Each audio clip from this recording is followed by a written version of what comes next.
Hello મિત્રો, કેમ છો? મજામાં? જય હિન્દ બધા મિત્રોને. તો આજે હું તમને જણાવીશ કે એસએસસી સ્ટાફ સિલેક્શન કમિશનની અંદર જે દિલ્હી પોલીસની અંદર વેકેન્સી આપવામાં આવેલી છે, 7,565 ટોટલ વેકેન્સી આપવામાં આવેલી છે. તો એની સંપૂર્ણ માહિતી એ પણ ઓફિશિયલ નોટિફિકેશન દ્વારા હું તમને પૂરો વિડીયો આખો બતાવેલો છે કે કેટલું તેમાં ભણતર જોઈએ છે, એજ ક્રાઇટેરિયા શું છે, તમારા કેટલા વર્ષથી કેટલા વર્ષ તમે ફોર્મ ભરી શકો છો, લાસ્ટ ડેટ શું છે, ફોર્મ ભરવાથી માંડીને ટોટલ ડેટ તમારી અંદર બધી સંપૂર્ણ માહિતી જણાવેલી છે. તો તમે મારી ચેનલ પર નવા હોય તો લાઈક, કોમેન્ટ અને સબસ્ક્રાઇબ કરજો, અને તમને મારા વિડીયો પર મારી ચેનલ પર તમને આવી જ માહિતી મળતી રહેશે.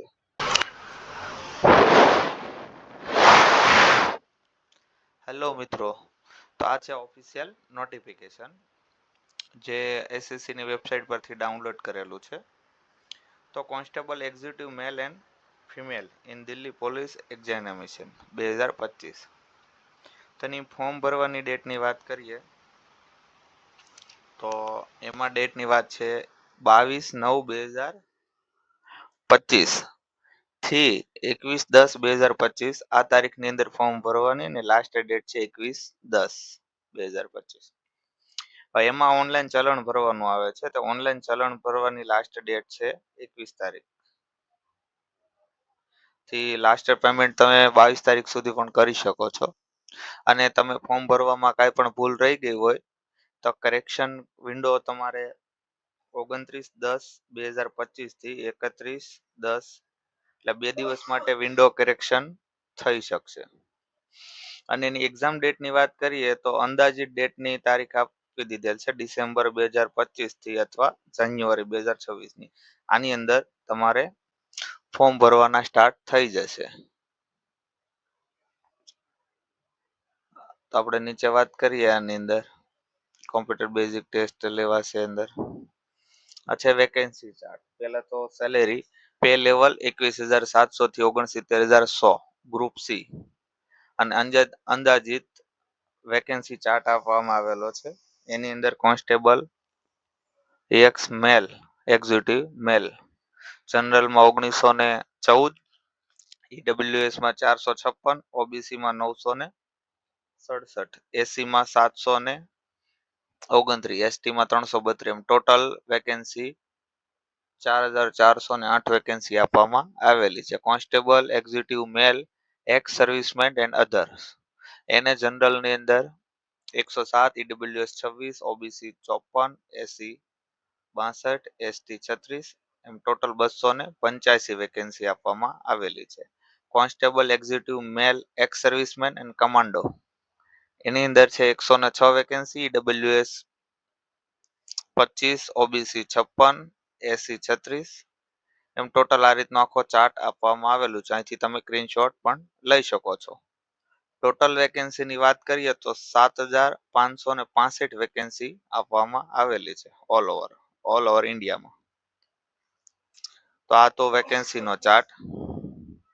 ઓબીસીમાં ટોટલ 1,608 વેકેન્સી. ટોટલ બધી કેટેગરી વાઇઝ વેકેન્સી બધી આપવામાં આવેલી છે. ફિમેલ માટે કેટલી છે? કોન્સ્ટેબલ એક્ઝિક્યુટિવ ફિમેલની 1,047, જનરલ. ટોટલ ગર્લ્સ માટે પણ 2,496 વેકેન્સી આપવામાં આવેલી છે. આ ઉપરની મેલ માટેની હતી, નીચે લાસ્ટમાં. નીચે વાત કરીએ આપણે નેશનાલિટી ઇન્ડિયન સિટીઝન તમે હોવા જોઈએ. અને એજ લિમિટની વાત કરીએ તો 18 થી 25 વર્ષ તમારી ઉંમર હોવી જોઈએ. 2/7/2000 અને 1/7/2007 ની વચ્ચે તમારો જન્મ હોવો જોઈએ. ઓબીસીમાં હોય તો 3 વર્ષની છૂટ, એસસી એસટીમાં 5 વર્ષ, અને અધરમાં તમને એક આપવામાં આવેલી છે એસસી એસટીમાં આ કઈ થયેલું હોય તો 5 વર્ષ, 10 વર્ષ. આ તમારે ચાર્ટ નીચે મુજબ જોઈ લેવો.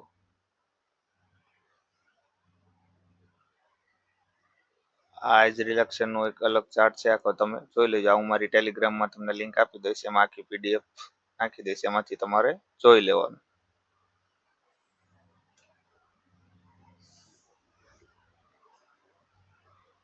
એજ્યુકેશન ક્વોલિફિકેશન ની વાત કરીએ તો 10+2 એટલે તમે 12 પાસ હોવા જોઈએ.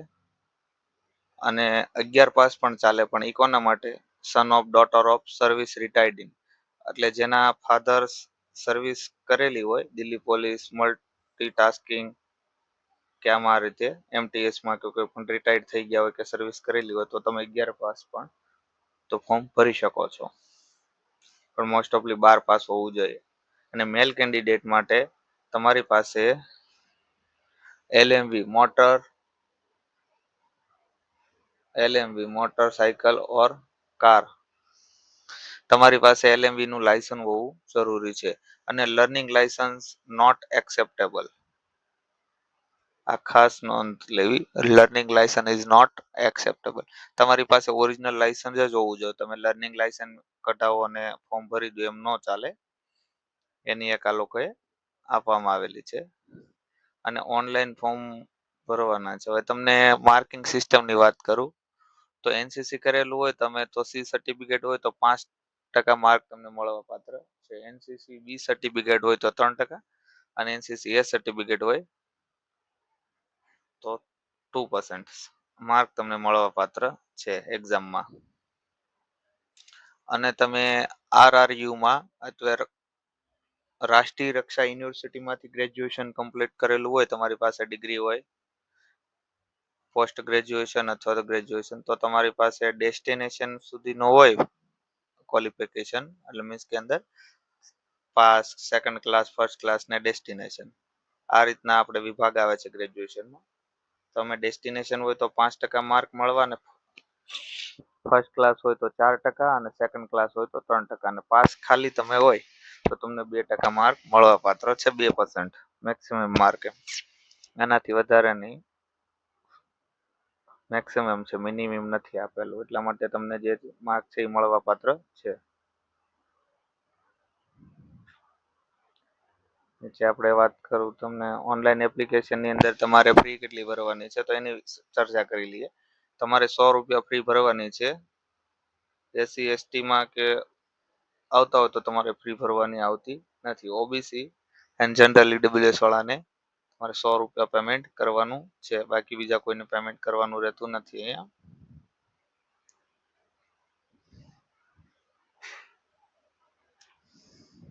વિન્ડો કરેક્શનની ડેટ પણ આ લોકોએ આપેલી છે, મેં તમને પહેલા ડેટ જણાવી છે, ઓલરેડી એ માહિતી છે.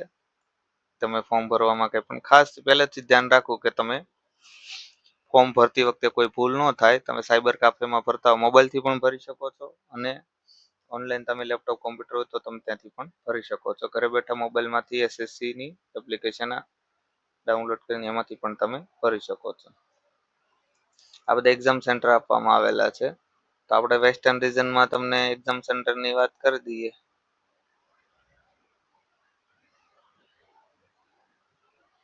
વેસ્ટર્ન રિજન એની અંદર છે તમારે અમદાવાદ, ગાંધીનગર, આણંદ, રાજકોટ, સુરત, વડોદરા, અમરાવતી, એટલે આપણે ગુજરાતના આ રીતે સેન્ટર આપવામાં આવેલા છે.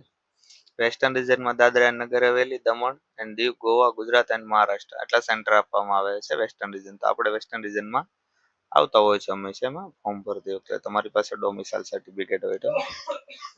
હવે કોમ્પ્યુટર બેઝિક એક્ઝામની સીબીટીની વાત કરીએ તો 100 માર્ક 100 ક્વેશ્ચન રહેશે અને 100 માર્કની એક્ઝામ રહેશે. જનરલ અવેરનેસ અને જનરલ નોલેજ અને કરંટ અફેર્સના 50 ક્વેશ્ચન 50 માર્ક. રીઝનિંગ 25 માર્કનું પૂછાશે, એના 25 માર્કિંગ છે. ગણિત છે તમારે મેથેમેટિક એ 15 માર્કનું છે અને 15 ક્વેશ્ચન રહેશે. અને કોમ્પ્યુટરનું છે fundamental, MS Excel, MS Word, communication, internet, WW અને વેબ બ્રાઉઝર, આ 10 માર્કના છે. અને ટોટલ 90 મિનિટનો તમને માર્કિંગ આપવામાં આવ્યું છે, 90 મિનિટનો ટાઈમ. અને મિત્રો અહીંયા તમારે નેગેટિવ માર્કિંગ પણ છે, ખાસ નોંધ 0.25 આ નેગેટિવ માર્કિંગ આપવામાં આવેલી છે. તમે ખોટો આન્સર કરો તો 0.25 નેગેટિવ માર્કિંગ તમારે ડિડક્ટ થશે. આમાં પેટા વિભાગ આપવામાં આવેલા છે. જનરલ નોલેજમાં, કરંટ અફેર્સમાં કઈ રીતે આ પૂછાશે, એ રીતે હિસ્ટ્રી, આ રીતે બધું ટોટલ આપવામાં. રીઝનિંગમાં કયા કયા ટોપિક આવવાના છે એ પણ એ તમે વિગતવાર તમે મારી ટેલિગ્રામ ચેનલમાંથી પીડીએફ ડાઉનલોડ કરીને જોઈ શકો છો. હવે મિત્રો આપણે ફિઝિકલ એન્ટ્રન્સ ટેસ્ટની એક્ઝામની વાત કરીએ.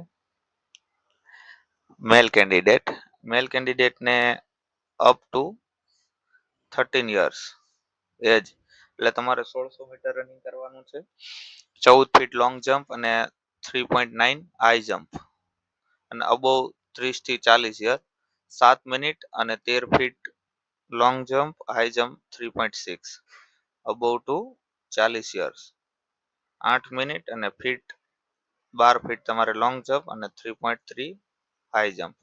આ તમારે મોસ્ટ ઓફલી ફિઝિકલ છે તમારું.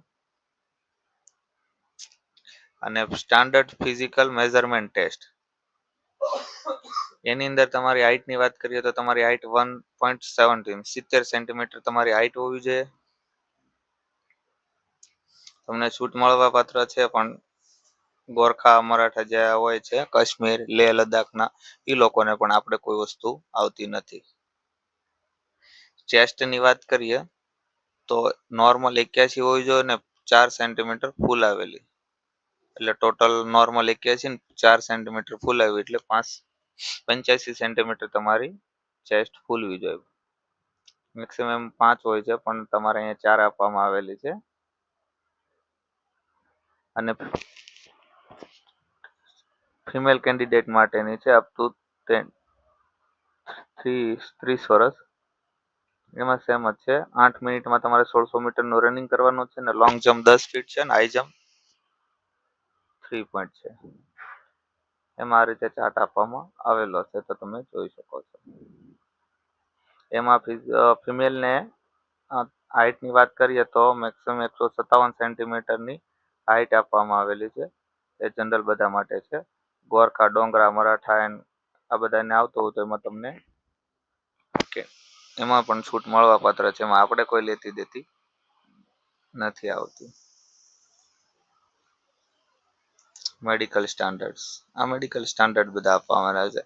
Admission and exam centres, the basic detail હોય છે. Document verification,